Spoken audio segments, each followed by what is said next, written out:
help me. Okay, so here's a good question. We're going to start on this end again. The question is, how do you intend to make Virginia Beach affordable to our children to come back home to? You know, we get this issue all the time. I hear it all the time. I'm assuming we're talking about housing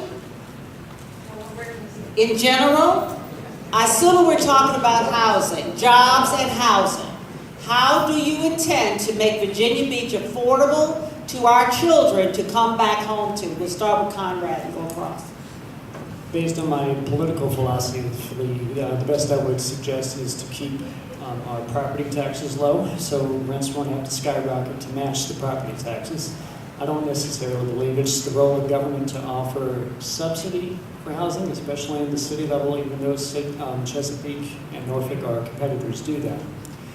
We have to look for what is the proper role of government and make sure that we could fight it the better way instead of using tax dollars.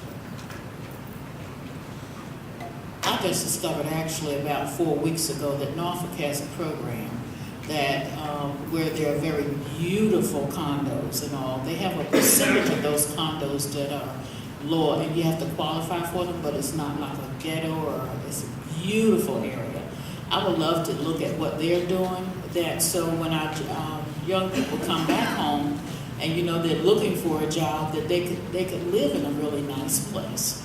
And so I think that would be reasonable when we're offering contracts to individuals that are building condominiums in our city, that we could come up with 25% of it, where the rent is a little bit lower based on your income, like if you're coming back into town.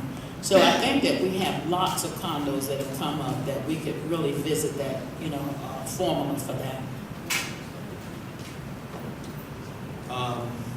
I believe that in terms of, John F. Kennedy said that a rising tide lifts all boats. I believe that we need to bring a new industry into our city that's going to create a rising tide.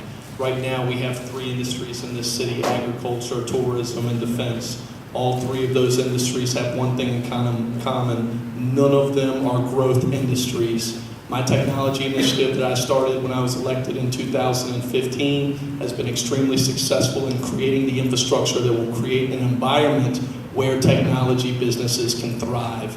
This will be a rising tide for all of our citizens and all of our children. That's what we need to do to create more affordable housing, is create more opportunities for our people. That's what I'm going to do when I'm elected as mayor. I think Ben's right. That's the first place to start, which is grow more economic opportunity for our young people so that they don't leave Virginia Beach for elsewhere to find more affordable housing and jobs so that they can afford that housing. So we do have to diversify our 3 economic engines: tourism, agriculture. We can't diversify the military, but we can diversify tourism and agriculture, and we can release our dependency on the military. We can grow new industry in technology, biomedical, and alternative energy, especially as we address flooding. So when we grow new industry, we make it possible for our young people to find good jobs in order to afford housing. At the same time, we need to grow our affordable housing market. There's no doubt about that we can work with VBCDC to do a better job at that, and that can be a matter of revitalizing what we have and repurposing what we have to create more affordable housing throughout the city. And when we do any kind of new development, we should incorporate affordable housing in some way, whether we incentivize the development or we just make it a point of having that made a part of the proposal. Thank you. Yeah, Bobby Dyer. It's very important that we grow our economy. High tech is part of it, but also any type of business. We have to really look at workforce development going forward. Not everybody is college bound these days. As a matter of fact, many college students right now have a first mortgage on their college tuition paying back. A lot of people are opting, to go into other fields, other trades and everything. And we got to think ahead. We got to think about some of the new things on the horizon, the new businesses that aren't out there yet. Let's get a jump on workforce development and get our high school students changed that may not be predisposed to going to college, and create those opportunities right here. Let's play chess, not checkers, and think about what is going to be out there in the future and how we're going to fill the manpower demands for these people so young men and women will have the career opportunities that will find the jobs that they need. And we also have to keep to make sure that these jobs are well-paying jobs so they can afford to live in the style that they deserve. I've been in business for myself for 35 years. I started my business on a credit card. Mommy didn't give it to me. I worked 2 jobs while I had my own business as well. I worked a seasonal business at the oceanfront. Nobody gave me anything. It's the American way. 90% of all jobs created in this city are small business related. Anybody play cards? Anybody ever go to card games and play cards? Would you show up at a card game and there were cheaters at the table? And that's what we got with cronyism, guys. It's an unlevel playing field. Remember, it's the American way. That's what separates us from all the rest of the world, is the free enterprise system. Government shouldn't be picking winners and losers. And I've been speaking about this for 16 years. I've been at the oceanfront and watched for the last 16 years, room rentals continue to decline every single year since the year 2000. Did y'all know that?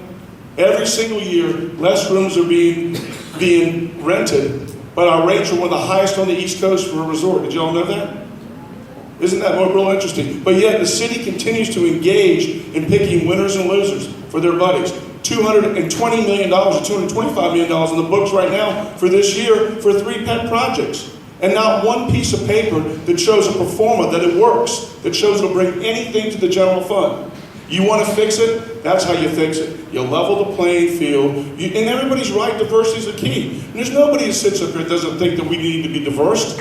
But we need to fix our problems first. We have a great industry in tourism. We have agriculture. We have the military.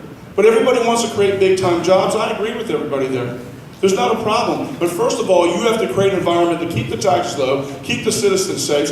And by the way, nobody wants to move into an area where we get stormwater problems. Let's fix these things first, and let's talk about other things after we fix the things that are broken first, because you can't fix them all at one time. So here's what we're going to do. Can't talk to Y'all you. see the second question? Oh, God. We have a stack of questions. I definitely want to leave time for the school board candidates. So, in the interest of getting more questions to you guys, and in the interest of being sure that we have time to get this, I'm going to do something different. I'm going to ask each of you a different question until we get to the end of the